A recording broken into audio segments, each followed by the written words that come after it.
رب اعوذ بک من همزات الشیاطین واعوذ بک رب ان یحضرون بسم اللہ الرحمن الرحیم الحمد للہ الذی ہدانا لہذا وما كنا لنهتدی لولا ان هدانا اللہ لقد جاءت رسل ربنا بالحق والصلاة والسلام علی سید اسلم ما فی الوجود سر اللہ کل موجود نقطة دائرة الوجود صاحب لواء الحمد والمقام المحمود سید عین المجدد والمصطفى الامجد وبالقاسم محمد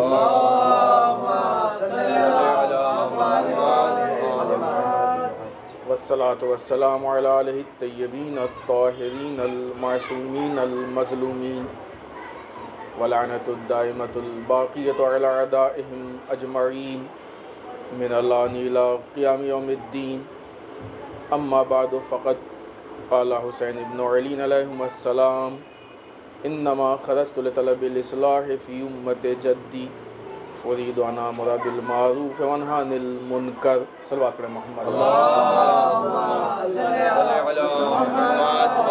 محمد سرکار سید الشہداء امام حسین علیہ السلام کا مشہور جملہ جس میں آپ نے اپنے قیام کربلا کا مقصد بیان فرمایا کہ ہم مدینے سے اس لیے خارج ہو رہے ہیں تاکہ اپنے جد کی امت میں اصلاح کریں اور اس اصلاح کو ہم امر بالمعروف و نہی عن المنکر کے ذریعے سے اس کے توسط سے انجام دیں گے۔ اس جملے کے ضمن میں امر بالمعروف و نہی عن المنکر کے عنوان پہ جس گفتگو کا آغاز ہوا تھا آج وہ اپنے دوسرے مرحلے میں ہے، اور ہم نے آپ کی خدمت میں یہ گزارش کی تھی کہ خود امر بالمعروف و نہی عن المنکر ایک بہت تفصیلی موضوع ہے کہ جس کے ہر گوشے پہ ان 3 دنوں میں گفتگو نہیں ہو سکتی، لہٰذا ہم صرف اس گوشے پہ گفتگو کریں گے کہ اگر ہمارے سماج و معاشرے میں امر بالمعروف و نہی عن المنکر ختم ہو جائے تو اس کے کیا اثرات ہیں، اس کا نقصان کیا ہوگا اور نتیجہ کیا پیش ہے۔ کل کی تمہیدی گفتگو میں اس کی اہمیت، اس سے متعلق جو بات ہوئی تھی، اسی سلسلہ بیان کو آگے بڑھاتے ہوئے کہ چونکہ پورے اسلام کی بقا اس بات پہ منحصر ہے کہ سماج و معاشرے میں امر بالمعروف اور نہی عن المنکر باقی رہے، لہٰذا اگر سماج و معاشرے میں امر بالمعروف اور نہی عن المنکر کم ہوتا ہے یا ختم ہوتا ہے، اگر یہ کم ہوگا تو آپ یہ سمجھ لیں کہ اسلام اسی کی بنسبت کم ہوتا جائے گا، اگر یہ ختم ہوگا تو اسلام بھی ختم ہو جائے گا۔ شاید یہی وجہ ہے کہ یہ سلسلہ عزاداری، مقصد حسین اور مقصد عزاداری ہم کو اس بات کا احساس دلاتے ہیں کہ جب تک تم امر بالمعروف کرتے رہو گے اسلام باقی رہے گا، جب تک نہی عن المنکر کرتے رہو گے اسلام باقی رہے گا، جتنا کرتے رہو گے اتنا باقی رہے گا۔ لہٰذا ان مجلسوں کو امر بالمعروف اور نہی عن المنکر سے خالی نہیں ہونا چاہیے۔ کئی قسم کے امر بالمعروف، کئی قسم کے نہی عن المنکر ہیں، جہاں پہ جن چیزوں کی کمیاں ہوتی ہیں ان چیزوں کی طرف دعوت دی جاتی ہے، اور جو برائیاں بڑھتی جاتی ہیں ان برائیوں سے روکا جاتا ہے۔ سب سے بنیادی چیز اور بیسک چیز کہ جو امر بالمعروف کے نہ ہونے کی وجہ سے یا نہی عن المنکر کے نہ ہونے کی وجہ سے اسلام میں تبدیلی پیدا ہوتی ہے، اسلام میں فرق پیدا ہوتا ہے، وہ یہ کہ اسلام کی اپنی چیزیں آہستہ آہستہ کم ہوتی جاتی ہیں اور اجنبی اور نئی چیزیں داخل ہوتی جاتی ہیں۔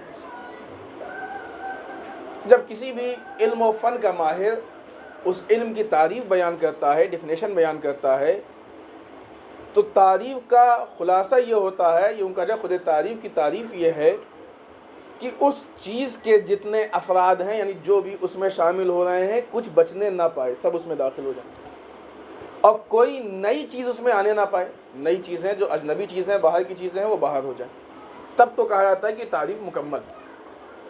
لیکن اگر تعریف کرنے میں اس کے اپنے افراد داخل نہیں ہو رہے ہیں، اپنی چیزیں داخل نہیں ہو رہی ہیں، بچ رہی ہیں، یہ نئی چیزیں شامل ہو رہی ہیں، تو وہ تعریف مکمل نہیں مانی جاتی۔ اسی طریقے سے حقیقی اسلام، واقعی اسلام، صحیح اسلام، پرفیکٹ اسلام، اہل بیت کے در کا اسلام، کربلا کا بچایا ہوا اسلام، خالص محمدی اسلام وہی ہے کہ جس کے اندر اسلام کے سارے قوانین پائے جاتے ہوں اور کوئی نئی چیز داخل نہ ہونے پائے۔ اب یہاں پہ ہم یہ کہہ سکتے ہیں کہ امام حسین نے میدان کربلا میں قیام کر کے کربلا میں اسلام کے چاروں طرف اس مضبوط قلعے کو کھڑا کر دیا ہے کہ نہ کوئی باہر جا سکتا ہے نہ کوئی اندر داخل ہو سکتا ہے۔ شرط یہ ہے کہ ہم اس قلعے کے اندر جائیں تو اسلام ملے گا، اگر ہم باہر کھڑے رہیں گے تو ہم کو اسلام نہیں ملے گا، ہم کو قلعہ کربلا کے اندر داخل ہونا پڑے گا اسلام کو لینے کے لیے۔ آئیے آج امر بالمعروف و نہی عن المنکر کے نہ ہونے کی وجہ سے جو مشکلات واقعی یعنی دیکھنے میں آ رہی ہیں، آپ کو اس بات کا اندازہ ہوگا کہ ہماری گفتگو پریکٹیکل لائف سے ریلیٹڈ ہوتی ہے تاکہ ہم کو کربلا کے آئینے میں یا اہل بیت کی سیرت کے آئینے میں معلوم ہو کہ کیا کرنا اور اپنے اندر کیا تبدیلی پیدا کرنا۔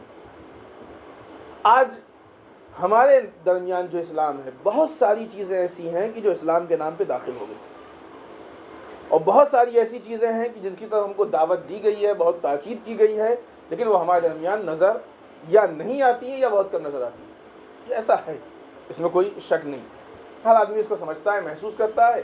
بہت سے لوگ کہہ دیتے ہیں اور بہت سے کہنے کی ہمت نہیں کر پاتے، اور کل ہم نے کہا تھا کہ جو نہیں کہتے ہیں اس لیے نہیں کہتے ہیں کہ دیکھو جس نے کہا تو اس کا کیا حشر ہوا، تو ہم کہہ کے کیوں اپنے کو پھنسائیں۔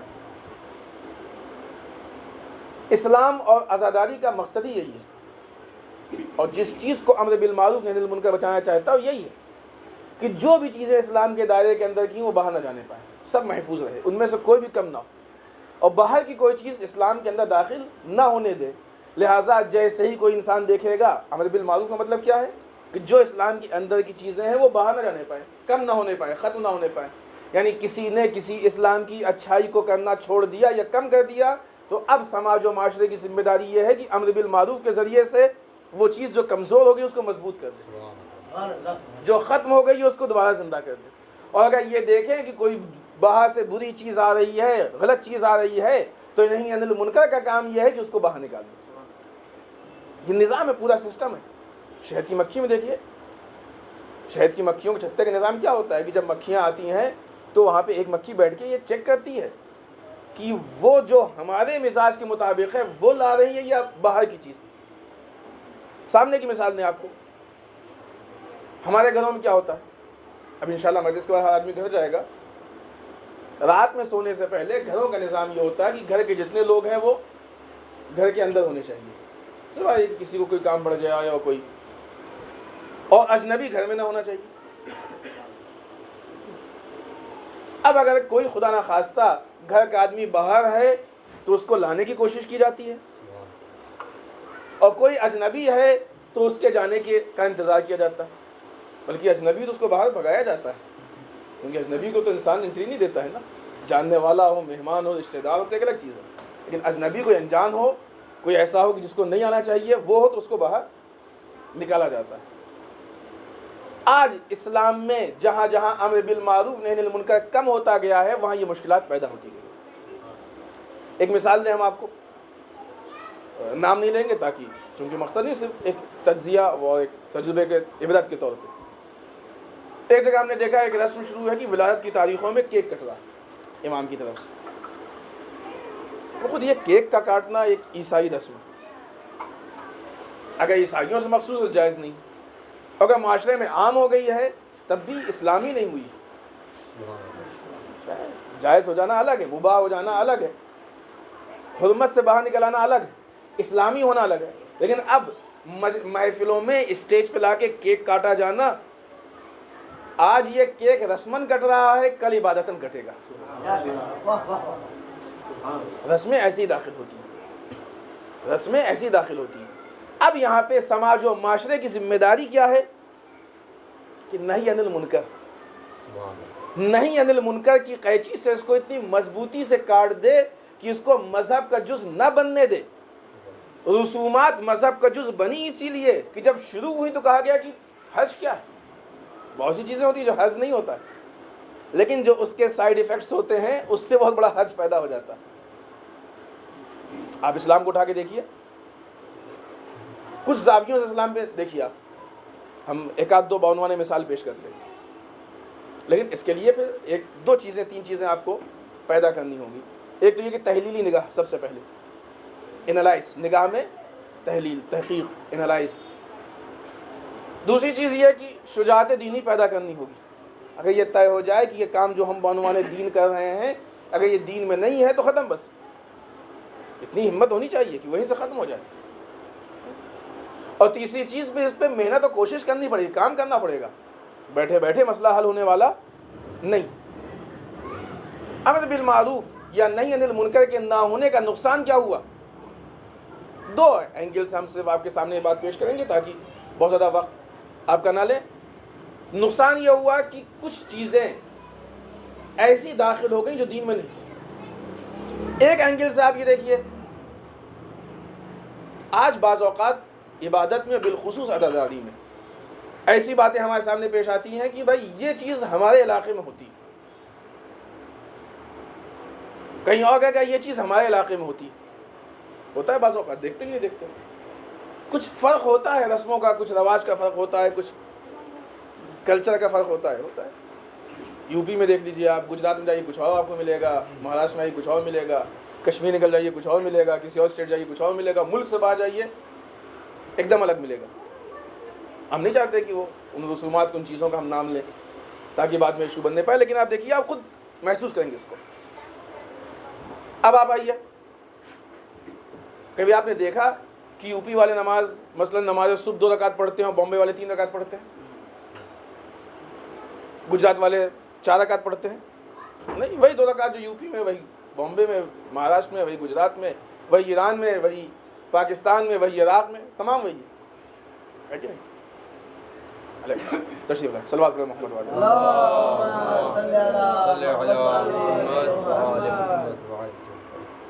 ہے کہ نہیں؟ بات کو مختصر کرتے ہوئے نتیجہ آپ کے حوالے کریں کہ اگر عبادت ہے اور حکم اسلام ہے تو حکم اسلام جو حکم عرب کے لیے نازل ہوا ہے وہی عجم کے لیے نازل ہوا ہے, جو ہندوستان کے لیے وہی پاکستان کے لیے, جو ایران کے لیے وہی عراق کے لیے. لہٰذا پوری دنیا میں گھوم لیے, نماز وہی 2 رکعت ہے, طریقہ وہی ہے, وہی 4 سجدے ہیں, وہی 2 رکوع ہے, وہی حمد ہے, وہی دوسرا سورہ. یہ کیا وجہ ہے کہ جب عزاداری ہوتی ہے تو فرق ہو جاتا ہے. عبادت وہ بھی, عبادت یہ بھی. یا تو کوئی یہ کہے کہ عبادت نہیں ہے, یہ تو نہیں ہو سکتا. ذکر اہل بیت عبادت ایک حد تک ہے, ٹھیک ہے, جس طریقے سے مستحبات میں انسان کو ایک اختیار ہوتا ہے ایک دائرے میں, لیکن اس کا دائرہ ہوتا ہے, اس میں بھی انسان حد سے باہر نہیں نکلتا, ایک لمٹ ہوتی ہے, اس لمٹ سے باہر نہیں نکلتا. لہذا یہ فرق بتا رہا ہے کہ کچھ چیزیں اندر کی ہیں جو نکل گئیں اور کچھ باہر کی ہیں کہ جو آ گئی, ورنہ یہ منطقے اور علاقے کے بدلنے سے یہ فرق پیدا نہیں ہونا چاہیے تھا. دوسری چیز, وہ اسلام, وہ شریعت, وہ دین کہ جو ہمارے ائمہ کے زمانے میں تھا وہی ہمارا دین ہے, کوئی اور تو دین نہیں. یہ صرف وہ پوائنٹس ہیں جس کی بنیاد پہ ہم غور کریں اور اس کے بیس پہ ہم اپنے حقیقی دین کو تلاش کرنے کی کوشش کریں. آج کتنی ایسی رسمیں ہمارے درمیان میں ہیں کہ جو 100 سال پہلے شروع ہوئی ہیں, 200 سال پہلے شروع ہوئی ہیں. اسلام نے 1400 سال پہلے کہا تھا الیوم اکملت لکم دینکم. دین 1400 سال پہلے کامل ہوا. اب اس کے بعد جو کچھ آ رہا ہے وہ اجنبی داخل ہو رہا ہے. اجنبی اگر داخل ہونے لگے, اگر انسان اپنا گھر سمجھتا ہے تو اجنبی کو دروازے کے اندر نہیں آنے دیتا ہے. مثال دی تھی, مثال ذہن میں ہے کہ نہیں آپ کے؟ اگر کوئی اجنبی آ کے دروازے پہ نوک کرے اور جیسے ہی آپ نے دروازہ کھولا اور چاہے کہ دھکا دے کے گھس جائے تو پوری طاقت لگا دیں گے لیکن گھسنے نہیں دیں گے, اس لیے کہ گھر کے اندر مال بھی ہے, اسباب بھی ہیں, ناموز بھی ہیں, سب کچھ برباد ہو سکتا ہے. تو ایک بات تو یہ کہ اگر اجنبی ہے تو گھسنے نہیں دینا چاہیے, لیکن بڑی اہم بات یہ ہے کہ روکتا وہ ہے جو اس کو اپنا سمجھتا ہے گھر کو. محلے والے روکنے نہیں آئیں گے جب تک ہمدردی نہ پیدا ہو جائے, روڈ چلنے والے روکنے نہیں آئیں گے اگر آشنا ہو پہچان کے نہ ہو, تو اپنا سمجھے گا تو جی و جان لگا دے گا, لڑ مرے گا, لیکن اجنبی کو گھسنے نہیں دے گا. لیکن اگر اجنبی کو گھسنے دیا, فلسطین کی حالات دیکھیے. اسرائیل اجنبی تھا اور آج بھی وہاں کے لیے اجنبی ہے. اندر آ گیا، فلسطین کو برباد کر دیا، تہس نہس کر دیا۔ اسلامی سرزمین پہ ایک اسرائیل آیا، اس نے فلسطین اور مسلمانوں کے وجود کو برباد کیا۔ اسی طریقے سے اسلامی قوانین میں بھی اسرائیل موجود ہے۔ اسرائیلیات جیسا پورا چیپٹر حدیث میں موجود ہے، اسرائیلیات جیسی بہت ساری رسمیں موجود ہیں، بہت سارا کلچر موجود ہے کہ جس نے اسلام کے اندر آنے کے بعد اسلام کی جو باتیں ان کو نکال دیا، خود قبضہ کر کے بیٹھ گیا۔ صلوات میں محمد والے صلی اللہ محمد والے محمد۔ نعرہ حیدری، بابا جے بلند تر سلوات، محمد والے محمد۔ امر بالمعروف اور نہی عن المنکر کے نہ ہونے کا ایک سب سے بڑا جو نقصان ہوتا ہے وہ یہ کہ نئی نئی چیزیں داخل ہوتی جاتی ہیں۔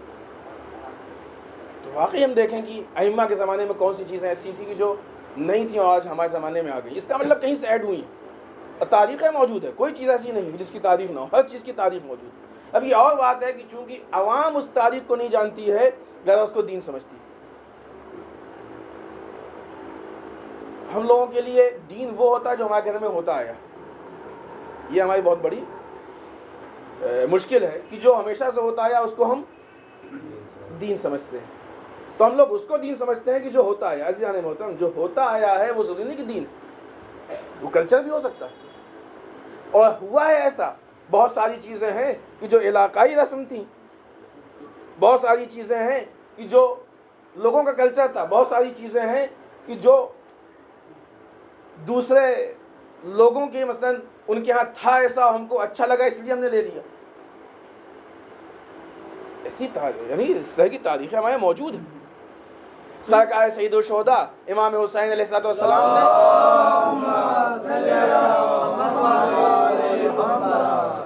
اپنا وہ خطبہ کہ جو آپ نے امر بالمعروف نہی عن المنکر پہ پورا خطبہ ارشاد فرمایا ہے، اس میں بہت واضح کہا ہے کہ تم کو اس بات کی تو بہت فکر ہے کہ تمہارے آباء و اجداد کی رسمیں نہ چھوٹنے پائیں، لیکن تم کو اس کی فکر نہیں کہ سنت محمدی چھوٹی جا رہی ہے۔ تم کو اسلامی قوانین کی فکر نہیں ہے، سنت محمدی ختم ہو رہی ہے، اسلامی قوانین ختم ہو رہے ہیں۔ یعنی یوں کہا جائے کہ سرکار سید الشہداء نے جھنجھوڑا ہے، ہم کو ڈانٹا ہے، بلکہ اگر صحیح الفاظ یوز کیا جائے دین کی حفاظت کے لیے۔ خود تاریخ کربلا دیکھیں، جس وقت تاریخ کربلا پیش آئی ہے اور کربلا کے واقعہ پیش آیا، رونما ہوا ہے، اس وقت کے حالات کیا تھے کہ بہت ساری نئی چیزیں اسلام میں داخل ہو گئی تھیں اور بہت ساری وہ چیزیں جو حقیقت اسلامی تھیں ختم ہو گئی تھیں۔ امام حسین کو اس بات کی ضرورت محسوس ہوئی کہ ان نئی چیزوں کو ہٹایا جائے اور حقیقی اسلام کو پیش کیا جائے۔ ایسا اتنی بڑی قربانی، اس لیے امام حسین نے فرمایا تھا کہ الا ترون الی الحق لا یعمل بہ ولی الباطل لا ینہی عنہ، کیا نہیں دیکھتے ہو کہ حق پہ عمل نہیں ہو رہا اور باطل سے نہیں روکا جا رہا؟ لِيَرْغَبَ الْمُؤْمِنُ فِي لِقَاءِ اللَّهِ۔ ایسے حالات میں مثال یاد ہے نا کہ جب گھر پہ کوئی اجنبی داخل ہونے لگتا ہے تو انسان لڑنے اور مرنے پہ آمادہ ہو جاتا ہے لیکن کسی کو داخل نہیں ہونے دیتا ہے۔ اور اسی کے مقابلے میں اگر کوئی گھر کا آدمی خدا نخواستہ باہر رہ جائے تو پریشان ہو جاتا ہے، جان پہ کھیل جاتا ہے، لیکن کوشش یہ ہوتی ہے اس کو بچا کے لیا۔ نہ گھر والا باہر رہ جانا چاہیے کسی خطرے میں پھنس جائے، نہ باہر والے کو گھر میں ہونا چاہیے، کیونکہ دونوں سے نقصان ہوتا ہے۔ امام حسین نے یہی کہا کہ جب دیکھو کہ حق پہ عمل نہیں ہو رہا ہے، باطل سے نہیں روکا جا رہا ہے، لِيَرْغَبَ الْمُؤْمِنُ فِي لِقَاءِ اللَّهِ، ایسے حالات میں مومن کو موت یاد کر لینی چاہیے۔ رغبت ہوتی ہے مومن کو لقائے پروردگار کی، موت کی رغبت ہوتی ہے۔ اور ہمارا نظریہ یہ، امام مولا فرماتے ہیں، ہمارا نظریہ یہ ہے کہ ہم ایسے حالات میں موت کو سعادت کی موت سمجھتے ہیں اور ظالم کے ساتھ زندہ رہنے کو ذلت کی زندگی سمجھتے ہیں۔ ہے نا، وہ انسان کتنا ذلیل ہے کہ وہ بیٹھا رہے، گھر میں آئے کوئی بھی کچھ لوٹ لے، ناموس پہ حملہ کر لے، وہ بیٹھ کے دیکھتا رہے، مسکراتا رہے۔ تصور کیجیے آپ تھوڑا سا کہ کوئی آدمی کے گھر ہے، کوئی اجنبی آیا، اس نے نوک کیا، دروازہ کھول دیا، نہیں پہچانتے، دھکا دے کے اس کو اندر گھسا، سامان لوٹا، ناموس پہ حملہ کیا، یہ کیا وہ کیا، بیٹھے دیکھے مسکرا رہا۔ کیا کہیں گے اس آدمی کو؟ کتنا ذلیل انسان ہے، ذلت کی زندگی۔ اگر ایسے حالات میں اگر واقعی اسلام ہمارا مذہب ہے، اسلام ہمارا دین ہے، اور ہم بیٹھے مسکراتے رہیں اور لوگ آ کے اسلام کے قوانین کو پائمال کر دیں، یہ واقعی انسان کی ذلت کی زندگی ہے۔ کل کی گفتگو یاد ہو کہ کن قربانیوں کو دے کے حسین ابن علی نے اس کو بچایا۔ جب گھر لٹتا ہے تو انسان کو یاد آتا ہے کہ فلاں سامان ہم نے کتنی محنتوں سے خریدا تھا. آتا کہ نہیں آتا؟ کوئی ایک سامان اگر خدا نخواستہ چوری ہو جائے، خراب ہو جائے، ٹوٹ پھوٹ جائے، برباد ہو جائے تو انسان کو یاد آتا ہے. بلکہ اگر انسان صبر نہ کر پائے اور روتا ہے تو کہہ کے روتا ہے، ارے بڑی مشکلوں سے لیا تھا، آپ کو نہیں معلوم کیسے لیا، پیٹ کاٹ کے پیسے بچایا تھا، لیا تھا. ہوتی نا اس طرح کی باتیں، اس طریقے سے لیا تھا، ایسے ایسے ہم نے اس کی قسطیں جمع کی تھی، کتنی قربانیوں سے لیا تھا. انسان 4 پیسے بچانے کے لیے قربانیاں دیتا ہے، وہ قربانی یاد رہتی ہے. سرکار سید الشہداء کی قربانی، جو علی اکبر کی قربانی ہے، وہ بھول جاتا ہے. اگر انسان گھر کے دروازے کو مضبوط نہیں کرے گا تو گھر لٹ جائے گا. اگر امر بالمعروف نہی عن المنکر مضبوط نہ ہوگا تو اسلام لٹ جائے گا. اسی طریقے سے وہ دوسرا پہلو بھی، اگر گھر کا آدمی باہر رہ جائے تو انسان پوری کوشش کرتا ہے. آپ تصور کیجئے کہ کسی کو معلوم ہو جائے کہ فلاں آدمی باہر ہے، اس لیے نہیں آ پا رہا، کہ مثلا مریض ہے، آ نہیں سکتا، خدا نخواستہ ایکسیڈنٹ ہو گیا، اور کوئی گھر کا آدمی گھر میں بیٹھ کے مسکرا بیٹھا ہے آرام سے، کوئی اس کو مشکل ہی نہیں. لوگ کہیں گے کتنا عجیب آدمی، بے حیا، بے حس. گھر کا آدمی باہر مجبور ہے، پڑا ہوا، اس کو اس کے مدد کی ضرورت ہے، یہ جانا چاہیے، بچا کے لے کے آنا چاہیے. کوئی گھر میں بیٹھا ہوا ہے، نارمل کھانا کھا رہا ہے، چائے پی رہا ہے، گھر والوں سے بات کر رہا ہے، یا مثلا آج کے زمانے میں جو مشغولیات ہیں، ٹی وی دیکھ رہا ہے، گیم کھیل رہا ہے، نیٹ پہ ہے، ان ساری مشغولیات میں مصروف ہے. لوگ کیا کہیں گے؟ ایسے ہی لوگوں کو سرکار سید الشہداء نے کہا ہے کہ ذلت کی زندگی. اگر گھر کا آدمی باہر مشکلات میں مبتلا ہو اور گھر والے کے صحت پہ اثر نہ پڑے تو اس کی زندگی ذلت کی زندگی ہوا کرتی ہے. اسی طریقے سے اگر احکام اسلامی پائمال ہوتے رہ جائیں اور مسلمانوں کی صحت پہ اثر نہ پڑے تو مسلمانوں کی زندگی ذلت کی زندگی ہوتی ہے. یہاں پہ قربانی یہی ہوتی ہے کہ انسان کی جان چلی جائے، جان پہ داؤ لگا دیتا ہے، لیکن نہ کسی اجنبی کو داخل ہونے دیتا ہے، نہ کسی اپنے کو باہر رہ جانے دیتا. یہ عام انسان اور عام حالات کے لیے انسان اتنی بڑی قربانی دے دیتا ہے، لیکن جہاں اسلام کی بات آ جائے، جہاں عزت قومی کی بات آ جائے، جہاں غیرت قومی کی بات آ جائے، جہاں پوری قوم کے آبرو کی بات آ جائے، وہاں انسان کیسے برداشت کر سکتا ہے؟ لہٰذا امر بالمعروف نہی عن المنکر نہ ہونے کی وجہ سے تو بہت بڑا اثر پڑتا ہے، بہت بڑی مشکل پیش آتی ہے. وہ مشکل یہ پیش آتی ہے کہ نئی چیزیں دین میں داخل ہو جاتی ہیں، اور جب نئی چیزیں داخل ہوتی ہیں تو پرانی چیزیں اپنے آپ نکل جاتی ہیں. لیکن دیکھیں انسان کی بھی ایک فطرت، انسان کا بھی ایک مزاج ہے، اس کی وجہ ہے اس کے پیچھے. جب نئی چیزیں داخل ہوتی ہیں تو پرانی سے نہیں، جو ایکچول دین ہے، جو حقیقی دین ہے، جو واقعی دین ہے، جو اسلام ناب محمدی ہے، خالص اسلام ہے، اس میں کمی پیدا ہو جاتی ہے. اس لیے کہ انسان کی ایک فطرت ہوتی ہے، اس فطرت کا جاننے والا ذات پروردگار ہے. اس نے انسان کے فطرت کے مطابق دین کو بنایا اور دین کے مطابق فطرت بنائی ہے. خدا کو معلوم ہے کہ یہ کتنا دین قبول کر سکتا ہے، کتنے دین پہ عمل کر سکتا ہے، لہذا اس کے مطابق اس نے دین کو بنا دیا. اب آپ کے پاس 24 گھنٹے میں پورا ٹائم ٹیبل سیٹ ہے، یہ کرنا ہے، یہ کرنا ہے، یہ کرنا ہے. کوئی نیا کام اگر اس میں داخل ہو جائے تو کسی نہ کسی کام کو کم کرنا پڑے گا. یا تو اپنے نیند میں کمی کریں گے، یا کسی ملاقات میں کمی کریں گے، یا آفس میں کمی کریں گے، یا بزنس میں کچھ نہ کچھ تو کمی ہوگی. ایک کام آیا، آپ نے 1 گھنٹہ کہیں سے نکالا، دوسرا کام آیا 2 گھنٹہ نکالا، تیسرا کام آیا 3 گھنٹہ نکالا. کام بڑھتے گئے، گھنٹے نکلتے گئے، آخر میں معلوم یہ ہوا کہ اصل کام ختم ہو جائے گا، آپ کے گھنٹے خالی اسی پہ خرچ ہو جائیں گے. یہی حشر ہے. اس کی زندہ مثال ہم کسی خاص پوائنٹ پہ بات نہیں کریں گے، لیکن ایک صرف کلی بات کہہ کے ہم آگے بڑھنا چاہتے ہیں. عزاداری دین کی بقا کا نام ہے، پیغام امام حسین کے پہنچانے کا نام ہے. جناب زینب نے امام حسین کے پیغام کو پہنچایا. کہاں پہنچایا؟ کوفے کے بازار میں. جو لوگ قتل حسینی پہ خاموش بیٹھے تھے، کہاں پہنچایا؟ شام والوں کے بیچ میں، کہ جو کہ اہل بیت کو برا بھلا کہتے تھے. ہوا کہ نہیں ہوا ایسا؟ خود امام سجاد کے سامنے آ کے لوگوں نے کہا. اور اتنا کامیاب پیغام پہنچایا کہ جب زینب نے فرش عزا بچھائی تو وہی شام والے زینب کے ساتھ سوگوار بن کے آ گئے. یعنی زینب پیغام کو پہنچانے میں کامیاب ہیں. تو عزاداری کا مقصد کیا ہے؟ کہ پیغام حسینی کو پہنچائیں. انصاف سے بتائیے کہ آج پیغام حسینی ہم کتنا باہر تک پہنچاتے ہیں؟ کتنا باہر تک؟ اگر ہماری مجلسیں امر بالمعروف و نہی عن المنکر کے ساتھ، امر بالمعروف و نہی عن المنکر جیسے ہم نے کل اشارہ کیا کہ صرف نماز اور روزے کی طرف دعوت نہیں ہے، بہت خشک چیز نہیں ہے، بہت ڈرائی چیز نہیں ہے۔ اگر ہم حقیقتوں میں جا کے دیکھیں، اگر ہم اس کی گہرائیوں میں جا کے دیکھیں تو بہت بہترین چیز ہے۔ بس بعض اوقات تھوڑی سی مشکل یہ ہوتی ہے، اب دیکھیں چونکہ قربانی پوری انسانیت کے لیے ہے، پورے عالم اسلام کے لیے، لہذا ہر اچھی چیز کی تبلیغ ہونی چاہیے اور ہر بری چیز سے روکنا چاہیے، ہے کہ نہیں؟ عالم اسلام میں ایسے لوگ بھی ہیں کہ جہاں عقیدے کی مشکل پائی جاتی ہے، تو اگر وہ لوگ سامنے آئیں تو وہاں پہ پھر ایسی باتیں ہوں کہ جو عقیدے کو مضبوط کریں، اور جب وہ لوگ سامنے ہوں کہ جو صاحبان عقیدہ ہیں، جن کا عقیدہ الحمدللہ ہے، تو اب عقیدے کے بعد عمل کی نوبت، ان کو عمل کی دعوت دی جائے، ہے کہ نہیں؟ دونوں گوشے۔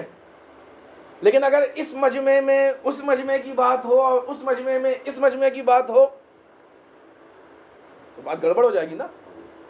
تو ایسے ہی گھر میں جو بچہ 6 مہینے کا ہے اس کو ہم کھانا کھلا رہے ہیں، اور جو بچہ 8 سال 10 سال کا اس کو دودھ پہ پال لیں۔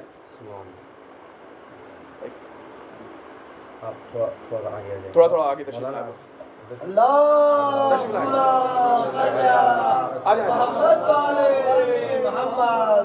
بآواز بلند صلوات۔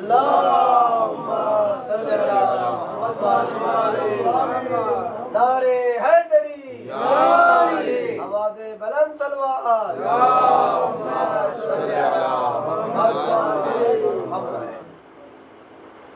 گفتگو وہ ہوگی جو ضرورت کے مطابق ہو، جس چیز کی ضرورت ہو۔ اگر صاحبان ایمان سامنے موجود ہیں اور بیٹھے ہیں تو ان کے سامنے پھر عمل کی بات ہو۔ اب انہی کے ایمان کو، وہ کی جو ایمان ان کے پاس ہے آلریڈی موجود ہے، اس پہ بات ہوتی ہے۔ بات پھر بہت زیادہ مفید نہیں ہوتی ہے، میں نہیں کہہ رہا کہ بالکل فائدہ مند نہیں ہوتی، لیکن یہ تو وہ چیز ان کے پاس ہے کسی حد تک، بات وہ جس سے ایک دم خالی ہے وہ۔ تو گویا دوسرے الفاظ میں کہا جائے کہ جو ہوتے ہیں ان سے گفتگو کم ہوتی ہے، جو نہیں ہوتے ان سے گفتگو زیادہ ہوتی ہے۔ اگر آپ کہیں گے ایسا ہے تو ہم ایسا کہیں گے، ان میں سے کوئی ایسا نہیں کہے گا۔ یہ سب الحمدللہ امام علی کو بھی مانتے ہیں، ایمان ابو طالب بھی مانتے ہیں، سب کچھ مانتے ہیں الحمدللہ۔ خدا ان کے ایمان کو سلامت بھی رکھے، اس میں اضافہ بھی کرے، مضبوط رکھے اس کو۔ یہ وہ جگہ ہے کہ امر بالمعروف ہے لیکن صحیح محل پہ نہیں، بے محل۔ اگرچہ یہ خود ایک الگ مستقل گفتگو ہے، اگر اس کو ہم شاید کل کی گفتگو میں اگر موقع ملا چھیڑ سکیں گے تو چھیڑیں گے اس بات کو۔ لیکن اس کا جو دوسرا نقصان ہوا، جو اس کا ریئیکشن ہوا، وہ یہ کہ جس چیز کے لیے یہ بزم منعقد ہوئی تھی اور جو امر بالمعروف ہونا چاہیے وہ رک گیا۔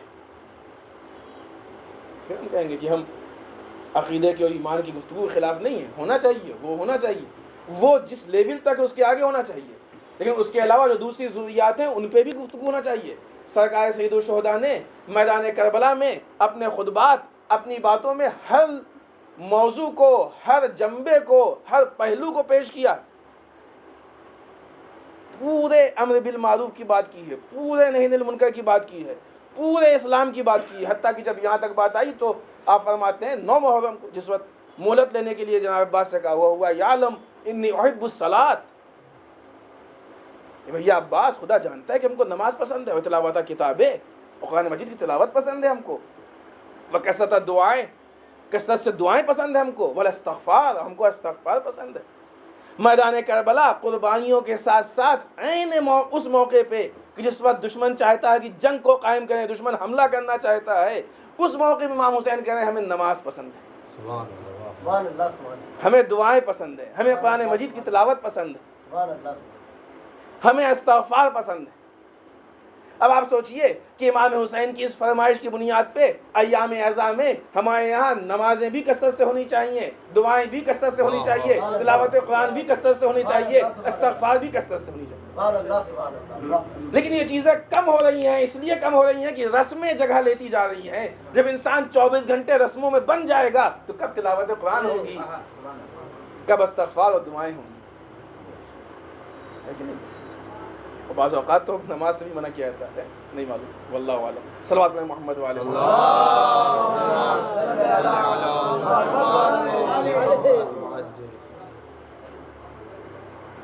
نتیجہ کیا ہوتا ہے اس کا؟ کہ آہستہ آہستہ دین کی شکل تبدیل ہو جاتی ہے. سیکنڈ اسٹیج میں آ کے دین کی شکل تبدیل ہو جاتی ہے. اگر امر بالمعروف نہی عن المنکر نہ ہو تو گھر کے افراد آہستہ آہستہ باہر جائیں گے. مثال ذہن میں رہے, اسی پہ گفتگو آگے بڑھے. آج گھر کا ایک آدمی باہر رہ گیا, ہم نے کوئی نوٹس نہیں لیا, نہیں معلوم بیچارہ خدا نخواستہ ایکسیڈنٹ ہو گیا, بیمار ہو گیا, پھنس گیا, کسی نے لوٹ لیا, کہاں رہ گیا, کوئی نوٹس نہیں لیا, گھر میں پڑے. کل کوئی نیا داخل ہو گیا, ہم نے کوئی نوٹس نہیں لیا, اس نے بھی اپنے حساب سے ایک کمرے میں قبضہ کر لیا. کل پھر ایک آدمی باہر چلا گیا, ہم نے نوٹس نہیں لیا. تو آہستہ آہستہ گھر کے لوگ کم ہوتے گئے, باہر کے لوگ آتے رہے. کچھ دن بعد اتنی بڑی تبدیلی ہو جائے گی, گھر کے سارے لوگ باہر اور جتنے گھر میں دیکھیں گے وہ سب باہر کے. لیکن نہیں, عملی زندگی میں آپ دیکھ لیجیے, فلسطین میں ایسے ہی ہو رہا ہے نا. آپ وہ میپ اٹھا کے دیکھیے کہ جب اسرائیل داخل ہوا تھا اور آج کا میپ اٹھا کے دیکھیے, کتنی بڑی تبدیلی ہو گئی ہے. یہ وہ شکل ہے کہ جو ہم کو جغرافیائی اعتبار سے دکھ رہی ہے. اسلام چونکہ ہماری نگاہیں انہی رسموں کے بیچ میں کھلی ہیں, لہذا ہم کو احساس نہیں ہوتا ہے کہ کیا رسم ہے اور کیا حقیقت ہے. اگر ہم اس پہ اسٹڈی کریں, اگر ہم اس پہ غور و فکر کریں, گہرائیوں میں جائیں, ماضی کی تاریخ اٹھا کے دیکھیں, ایک ایک چیز کو لیں. اب آپ یہ کسی مشکل نہ بتائیں, مشکل کا حل بھی ہم ایک ایک چیز کو لیں, کوئی بھی چیز دو نگاہ سے آپ دیکھ سکتے ہیں. ایک نگاہ تو یہ کہ آپ دیکھیں مراجع کا فتویٰ کیا, اور جس چیز کا مسئلہ ہے مراجع کا فتویٰ نہیں, آپ ان سے پوچھ لیں کہ یہ مسئلہ ایسا, آپ بتائیے ہم کیا کریں. کیونکہ اسلام کو سمجھنے کے لیے مرجع سے بہتر کون ہو سکتا ہے. ہم آپ سمجھیں گے اسلام کو, ہم لوگوں کے پاس تو اسلام کا جو علم ہوتا ہے اس میں سے ایک عشر عشیر, ایک قطرہ, وہ بھی نہیں دعویٰ کر سکتے کہ ہمارے پاس ہے. مراجع اور پھر وہ کی جو ہم میں سب میں بہتر ہے, لہذا وہ بہتر فیصلہ کرے گا, ہم بہتر فیصلہ نہیں کر سکتے. ایک طریقہ یہ کہ نہیں, آپ وہ چیزیں ہیں کہ جس کا تعلق بہت زیادہ مراجع کے فتوے سے نہیں ہے, فقہی مسائل سے بہت زیادہ نہیں ہے, ان کو آپ پھر علماء سے, مراجع سے اس عنوان سے پوچھنا شروع کریں کہ آیا یہ تاریخ اسلام میں اس کی کیا حیثیت ہے, صدر اسلام اس کی کیا حیثیت ہے, رسول کے زمانے میں اس کی کیا حیثیت ہے, ایک ایک چیز کو. کیونکہ جب تحقیق ہوتی ہے تو تحقیق میں کسی چیز کو چھوڑا نہیں جاتا ہے, ہر چیز کو تحقیقی نگاہ سے دیکھا جاتا ہے. ایک چیز, تحقیق کی سب سے بڑی خاصیت یہ ہوتی ہے کہ تحقیق میں فیصلہ پہلے نہیں ہوتا ہے, پہلے ریسرچ ہوتا ہے, ریسرچ کی بنیاد پہ فیصلہ ہوتا ہے. کیونکہ اگر فیصلے کی بنیاد پہ تحقیق ہوگی تو تحقیق نہیں رہ جائے گی, وہ فیصلے پہ دلائل ڈھونڈنا ہو جائے گا. نظریات کے مطابق دلائل ڈھونڈنا اور ہوا کرتا ہے. اس کو ہر دھرمی کہہ سکتے ہیں, ایگو کہہ سکتے ہیں, انانیت کہہ سکتے ہیں, لیکن دلیلوں کی بنیاد پہ فیصلہ لینا اور ہوا کرتا ہے, اس کو تحقیق کہا جاتا ہے. اس کو ہم دیکھیں, اس لیے کہ جب ہم کو معلوم ہے کہ ملاوٹ ہے تو پھر ہم کو ہر جگہ دیکھنا پڑے گا. ہوتا ہے نا, جب کہیں بھی معلوم ہو جائے کسی بھی چیز میں اس میں کوئی ایسی چیز ہے گڑبڑ, تو پھر انسان کہیں پہ بھروسہ نہیں کرتا, ہر چیز کو ٹٹولتا ہے. ہر چیز میں ہے کہیں ایک ہی جگہ پہ مثلا, لیکن دیکھا پورا گھر جاتا ہے, ایسے ہی ہوتا ہے. دقیق نگاہ سے ہم دیکھیں کہ یہ مشکل کہاں پائی جاتی ہے, جہاں مشکل ہو اسی پوائنٹ کو حل کر لے, مسائل حل ہو جائیں گے اپنے آپ. عزیزان محترم, اسلام اس دین کا نام ہے کہ جو انسانیت کی عزت کا ذمہ دار ہے. اسلام اس دین کا نام ہے کہ جو ہماری آبرو کا ذمہ دار ہے, جو ہماری بہترین زندگی کا ذمہ دار ہے, جو ہمارے اقتدار کا ذمہ دار ہے. بات ہوئی نا کل کہ اسلام سارے قوانین کے لیے ہے, پوری زندگی کے لیے. اب اگر اسلام کے عملی ہونے کے باوجود یہ نتیجے نہیں مل رہے ہیں تو اس کا مطلب کہ کہیں کوئی گڑبڑی ہے. ہمارے جوانوں میں بہت سے ہوں گے جو میتھ کے اسٹوڈنٹ ہوں گے, جب کوئی فارمولہ پروو نہیں ہوتا ہے اور کسی نتیجے تک اسٹوڈنٹ نہیں پہنچتا ہے تو ایک مطلب پھر جو حل کیا ہوتا ہے اس پر اثر ڈالتا کہ کہاں کوئی خرابی ہے اور کون سی مشکل ہے. ایسا اس مشکل کو حل کریں تاکہ ہم اپنے نتیجے تک پہنچ سکیں. ایسے ہی ہوتا ہے. اب اگر اسلام پہ عمل کرنے کے بعد وہ نتیجے جس کا اسلام ذمہ دار ہے اس تک ہم نہیں پہنچ رہے ہیں تو اس کا مطلب کہ درمیان میں کوئی ایسی غلطی ہوئی ہے کہ جس کی بنیاد پہ نتیجہ نہیں مل رہا ہے. اب اس غلطی کو ڈھونڈنے کی غلطی کہاں ہوئی, وہ غلطی کیوں ہوئی, وہ غلطی برطرف ہو جائے گی. آج آپ دیکھیں عالم اسلام میں مسلمانوں کو کتنی ذلت کی نگاہ سے دیکھا جا رہا ہے, مسلمانوں پہ کتنے مظالم ہو رہے ہیں, مسلمانوں کا قتل عام ہو رہا ہے, مسلمانوں کے مال و اسباب لوگوں پہ حلال ہو گئے ہیں, مسلمانوں کے وہ چیزیں کہ جو مسلمانوں کے لیے بنیادی چیزیں ہیں, چاہے وہ قرآن ہو, چاہے حجاب ہو, وہ ساری اقدار مسلمانوں کے خطرے میں پڑ رہے ہیں, ہر چیز پہ حملہ ہو رہا ہے. حالانکہ سیم ٹائم دوسرے لوگ وہی کام کر رہے ہیں تو وہ اچھا ہوتا ہے, اور مسلمان وہی کام کرتا ہے تو برا ہوتا ہے. بہت سی ایسی مثالیں. ایسے حالات میں ہم کو غور کرنا چاہیے کہ کمی کہاں پہ ہے کہ جو اتنے مسائل و مشکلات پیش آ رہے ہیں. یہ خرابی شروع وہیں سے ہوئی ہے, امر بالمعروف و نہی عن المنکر چھوٹ گیا ہے, لیکن اب یہاں پہ آ کے اس کو تحقیق کی ضرورت ہے. چونکہ بات مشکل کی آئی لہذا حل کی طرف اشارہ کرنا ضروری تھا. یہ بات ہو گئی. لیکن اب جب ہم کو احساس ہوا, ہوش آیا, تو حد اقل یہاں سے ہم اس مسئلے میں مضبوط ہو جائیں کہ وہ قلعہ کی جو قلعہ کربلا یہ ہے کہ جو امام حسین نے قلعہ بنایا ہے کہ جس کے اندر دین رہے گا, محفوظ اور مضبوط رہے گا, ایک مرتبہ اس قلعے کو پھر سے ڈھونڈیں, اپنے گھروں کے دروازوں کو مضبوط کریں. یعنی کیا مطلب کہ اپنے سماج و معاشرے میں امر بالمعروف کو زندہ کریں, نہی عن المنکر کو زندہ کریں. آج سے پھر ہماری یہ کوشش ہو کہ ہر وہ چیز کی جو نئی ہوگی, اجنبی ہوگی, اس کو دین میں نہیں داخل ہونے دیں گے. اس لیے جب دین میں داخل ہوتی ہے تو کبھی بے دینی بن کے نہیں داخل ہوتی ہے, بہت نارمل بن کے. جیسے ہم نے آپ کو کیک والی مثال دی, کیا ہے, ہم سے بھی کہا لوگوں نے کیا ہے جو مولانا نیاز تو بڑھتی ہے نا, یہاں رکھ کے کاٹ لیتے ہیں, بانٹنی ہے نیاز, کاٹ کے بانٹ دیں گے. ٹھیک ہے, نیاز تو بڑھتی ہے, جہاں پہ سارا کام ہوتا ہے وہاں پہ آپ اس کو بھی رکھیے, ہم ہی آگے کاٹ دیں گے, وہاں پہ کوئی مشکل نہیں. لیکن یہ اسٹیج پہ کیوں, یہ اہتمام کیوں, یہ شکل کیوں بدل رہی ہے؟ وہیں پہ رکھیے, ہم آگے کاٹیں گے, ہم ہی آپ بانٹ دیں گے, پوری ہیلپ کریں گے. لیکن یہاں پہ اس لیے کہ اس میں فرق ہے, وہ خدمت ہے, یہ ایک رسم داخل ہو رہی ہے.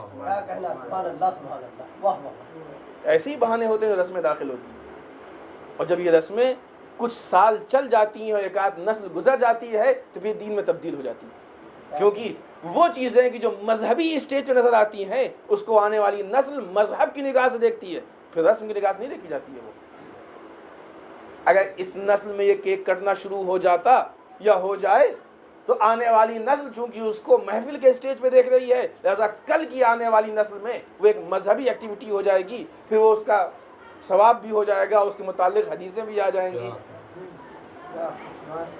ہے نا. بہت سی حدیثیں ایسی ہیں, بہت سی ایسی چیزیں ہیں کہ جو ابھی 2 سال پہلے شروع ہوئی, 300 سال پہلے, 200 سال پہلے, 400 سال پہلے شروع ہوئی, اور آج لوگ اس کے متعلق امام صادق کی حدیثیں دے رہے ہیں. امام صادق کے زمانے گزرے ہوئے ایک عرصہ ہو گیا, 200 سال پہلے جو چیز شروع ہوئی اس کے متعلق امام صادق کی حدیثیں دی جا رہی ہیں. یہ دین کے ساتھ کھلواڑ. لہٰذا آج ہم کو امر بالمعروف نہی عن المنکر کو سب سے پہلے اس کو زندہ کرنا اور مضبوط کرنا ہے تاکہ نئی چیز داخل ہوتا ہے. اب دیکھیں جب انچاہی جگہ پہ کوئی پیڑ نکل آئے تو چھوٹا سا ہوتا ہے, چٹکی سے نکلتا ہے, وہ بڑا ہو جائے تو مشکل ہوتی ہے اس کو نکالنے میں. جس دن غلط کام شروع ہو اور صحیح کام رکے تو اس مشکل کو چٹکی سے حل کیا جا سکتا ہے, اتنی ہلکی ہوتی ہے. لیکن اگر یہ مضبوط بن جائے تو پھر اس کو نکالنے میں لڑائیاں ہو جاتی ہیں, جانیں چلی جاتی ہیں, قربانیاں دینی پڑتی ہیں. جس وقت یہ مسائل شروع ہوئے تھے اگر اس مسائل کو حل کر لیا گیا ہوتا, اب یہ مستقل ایک ٹاپک ہے اس لیے ہم اس کو تفصیل سے نہیں چھیڑیں گے, جس وقت رسول کے بعد یہ مسائل شروع ہوئے تھے اگر اس وقت مسلمان اس کو حل کرتا تو چٹکیوں میں حل ہو جاتا. لیکن چونکہ اس وقت حل نہیں کیا گیا لہٰذا 61 ہجری میں امام حسین کو اتنی بڑی قربانی دینی پڑی. یہ وہ مرحلہ تھا کہ جو اتنی طولانے سفر کو لے کے آگے بڑھا. بس اپنی گفتگو کو ہم ختم کر کے آپ کی زحمت کو تمام کریں. اگر امر بالمعروف اور نہی عن المنکر سماج میں ختم ہو جائیں تو احکام اسلامی پائمال ہونے لگتے ہیں اور نئی چیزیں داخل ہونے لگتی ہیں.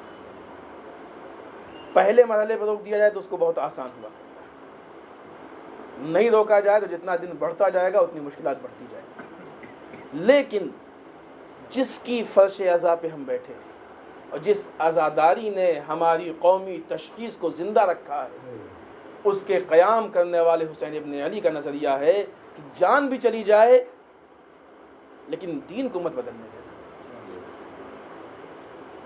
شاید یہی وجہ ہے کہ میدان کربلا میں ہر طرح کی قربانی پیش کر کے حسین ابن علی نے ہمارے لیے راستہ کھول دیا کہ کبھی تم کو لڑکا قربان کرنا پڑے تو دیکھو ہم نے تمہارے لیے مثال قائم کر دی۔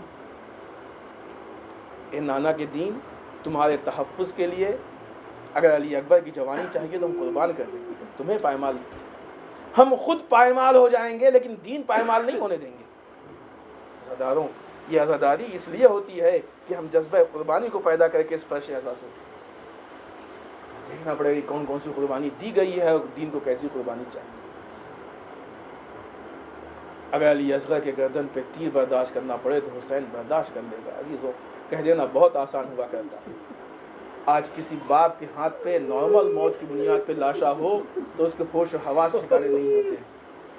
علی امام حسین نے تو میدان کربلا میں 72 جنازے اٹھائے، جس میں علی اکبر کا بھی لاشا، اونو محمد کا بھی لاشا، علی اصغر جیسے کمسن کا بھی لاشا، اور اس کے علاوہ بعض روایتوں کے حساب سے جناب علی اصغر کے علاوہ ایک اور بچہ بھی شہید ہوا امام حسین کا جو کمسن تھا، دودھ پیتا بچہ، جناب قاسم کا لاشا، عبداللہ بن حسن آپ کے سینے پہ قربان ہوئے۔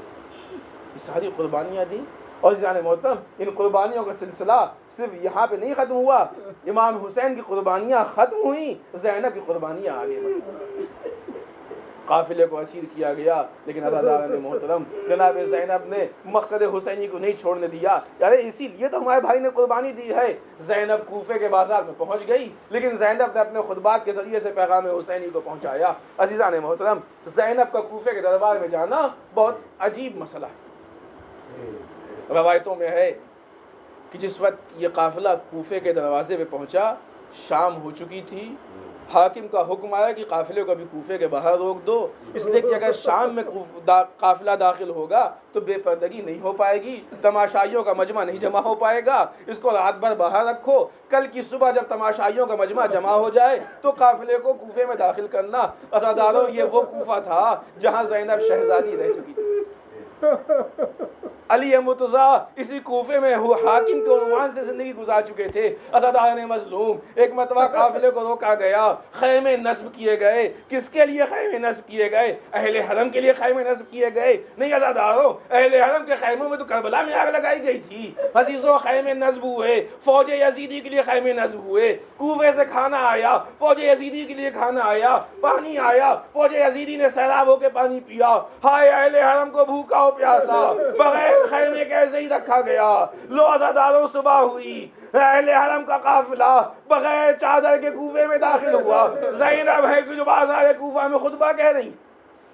نہیں عزاداران مظلوم، زینب کی مصیبت کے لیے یہ جملہ کم نہیں ہے کہ زینب اور بازار میں خطبہ کہے۔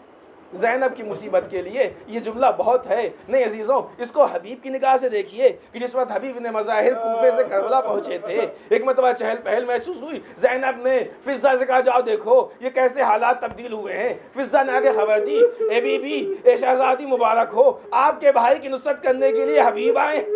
اتنا سننا تھا کہ زینب خوش ہو گئی۔ اے فضہ جاؤ زینب کا سلام حبیب کو کہہ دو۔ عزیزوں، سلام لے کے زینب حبیب کے پاس پہنچی۔ اتنا سننا تھا، حبیب نے اپنے آپ کو زمین پہ گرا لیا، تماچے مارنے لگے، خاک اٹھانے لگے کہ ہائے ایسا وقت آ گیا کہ اب شہزادیاں غلاموں کو سلام کہلائیں۔ اے حبیب، زینب نے خیمے کے اندر سے حجاب سے تم کو سلام کہلا دیا، تمہیں برداشت نہیں ہوا۔ آؤ بازار کوفہ میں دیکھو، زینب خطبہ کہہ رہی ہے، دربار میں زینب کا تعارف کرایا جا رہا ہے، تم ہوتے تو کیسے برداشت کرتے؟ انا للہ و انا الیہ راجعون۔